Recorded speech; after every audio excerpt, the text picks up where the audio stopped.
Shalom, selamat pagi Bapak Ibu dan saudara yang kasih Tuhan. Kita bersyukur untuk hari yang baru, hidup yang baru yang masih Tuhan karuniakan bagi kita pada hari ini.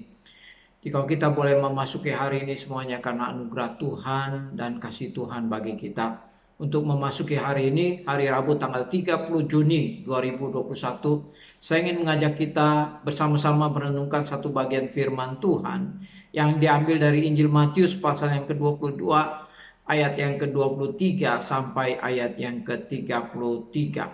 Di dalam perikop ini dikatakan ada beberapa orang Saduki. Dia datang kepada Tuhan Yesus. Orang Saduki ini adalah orang yang tidak percaya kepada adanya kebangkitan orang mati. Nah, oleh karena itu, ya, mereka datang kepada Yesus, mereka ingin mengajukan suatu pertanyaan kepada Tuhan Yesus. Tujuannya adalah untuk mempermalukan Tuhan Yesus. Ya, mereka berpikir bahwa Tuhan Yesus tidak bisa menjawab pertanyaan mereka yang berkaitan dengan kebangkitan orang mati.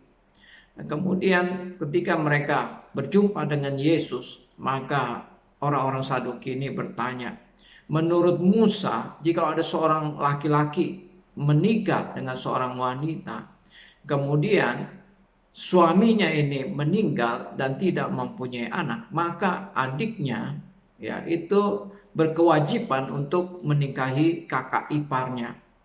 Ya, ini dicatat di dalam kitab Musa, yaitu perkawinan ipar.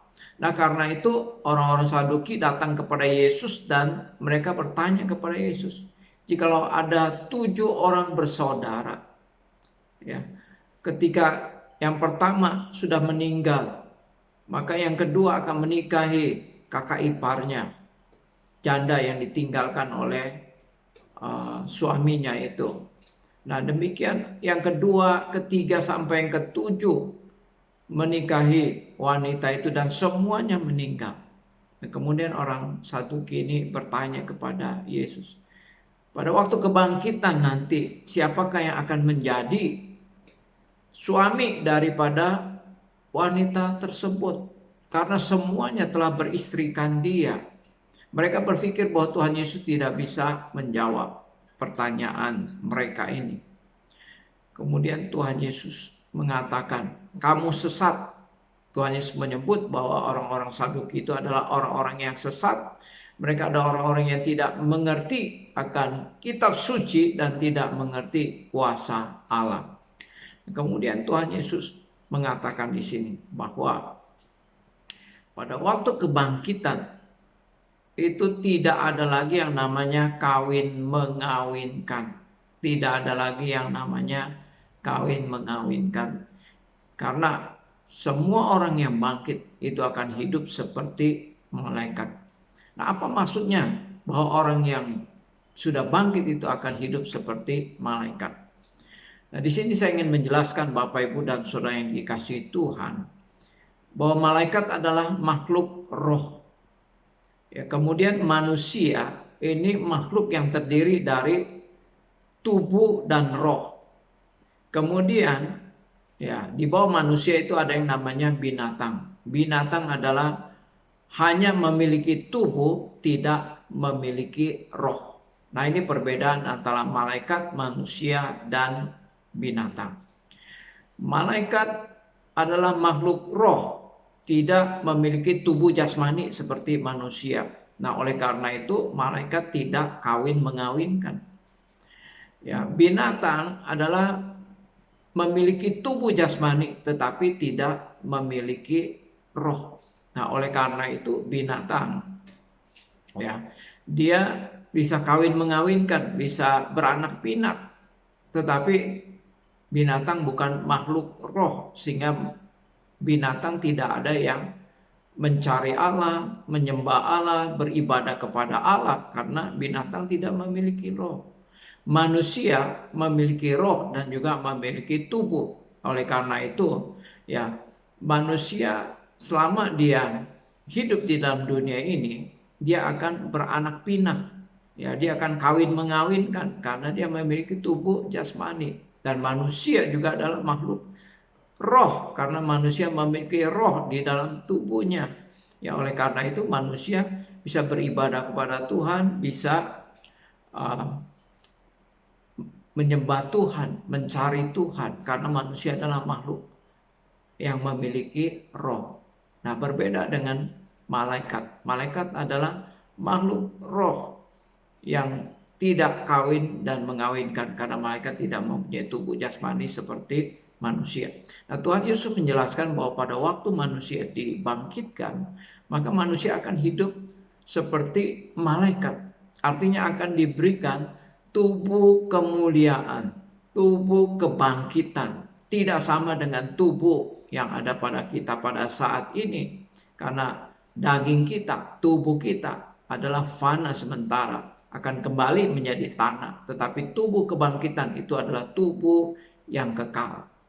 Artinya sama seperti malaikat, tidak akan binasa.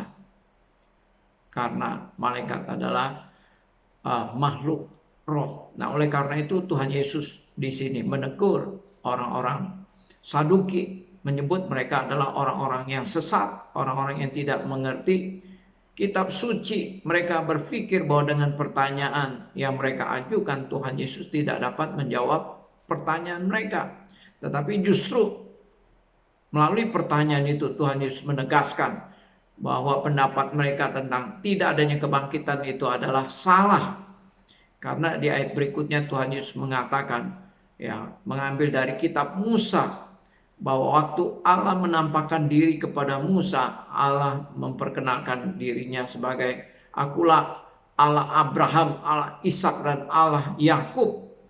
Ya, Allah berkata demikian kepada Musa, menyebut nama Abraham, Ishak dan Yakub. Walaupun sebenarnya Abraham, Ishak dan Yakub sudah berabad-abad lamanya sudah meninggal, tetapi disebut sebagai Allahnya Abraham, Ishak dan Yakub. Dan Tuhan Yesus mengatakan bahwa Allah adalah Allah orang yang hidup, bukan Allah orang yang mati. Ya, dengan demikian kita tahu bahwa Abraham, Ishak dan Yakub, walaupun mereka sudah mati, tetapi mereka dibangkitkan oleh Allah, sehingga mereka adalah orang-orang yang hidup, bukan orang-orang yang mati. Nah, oleh karena itu Bapak Ibu dan Saudara kasih Tuhan, melalui bagian firman Tuhan ini kita mengerti bahwa ada kebangkitan dari antara orang mati, dan hidup di dalam kebangkitan tidak ada lagi yang namanya kawin mengawinkan. Kemudian hidup di dalam kebangkitan itu adalah seperti malaikat, hidup selama-lamanya. Kiranya Tuhan memberkati kita. Bapak Ibu dan Saudara yang kasih Tuhan, saya mau mengingatkan bahwa nanti malam ada persekutuan doa. Marilah kita siapkan hati kita untuk datang di hadapan Tuhan. Kita mau berseru, berdoa, bersandar kepada Tuhan di tengah-tengah pergumulan kehidupan kita. Biarlah kita terus mencari Dia, bersandar kepada Dia. Kiranya Tuhan memberkati kita semua. Amin.